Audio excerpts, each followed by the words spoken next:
మనము నిజంగా కథలోకి వెళితే ప్రశాంతవంతమైన ఊరు.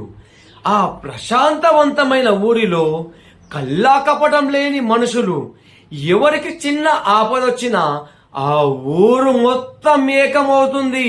ఆ సమస్య తీరిపోయే వరకు ఊరి ప్రజలందరూ మండూరి దొర కలిసి ఆ సమస్యను వారి నుండి దూరం చేసేవారు.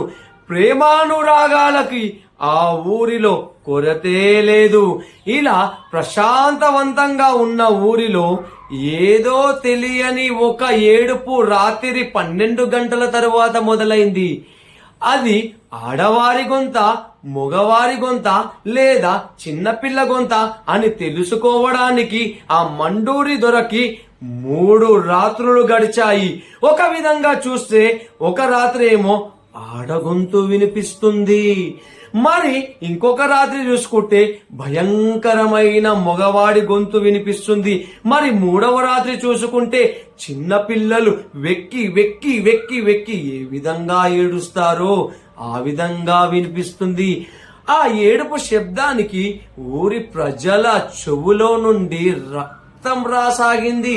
అసలు ప్రశాంతవంతంగా ఉన్న ఊరిలో ఈ తెలియని అలజడి ఇక్కడ నుంచి మొదలైంది తెలుసుకోవాలనుకున్నాడు మండూరి దొర. ఆ మండూరి దొరకి ఒక బామ్మ బతికి ఉంది. ఆ బామ్మ దగ్గరికి వెళ్ళిన మండూరి దొర, అమ్మ, మన ఊరికి పట్టిన ఏదో ఒక పీడ రాత్రిపూట ఏడుపులా వినిపిస్తుంది, నాకేంటో అర్థం అవ్వడం లేదమ్మా అని అనగానే మూలన కూర్చున్న ఆ పెద్దమ్మ ఒకే మాట చెప్పింది, అదేరా రతివతి మళ్ళీ వచ్చింది. నువ్వు బలి ఇచ్చిన రతివతి మళ్ళీ తిరిగి వచ్చింది. ఈ పీడ అక్కడ నుంచే మొదలయ్యింది అని నవ్వసాగింది. తన సొంత పెద్దమ్మాయిన బామ్మ మాటలు విన్న మండూరి దొరకు ముచ్చెమటలు పట్టాయి. గుండె దడా దడా దడా అని కొట్టుకోసాగింది. తను ఒకే ఒక్క ఆలోచన చేశాడు, నా కన్న కూతురు రతివతి రక్త పిశాచిలా మారి ఎన్నో గొంతులతో తన ఏడుపుని ఈ ఊరికి భయాన్ని పరిచయం చేసిందని చెప్పి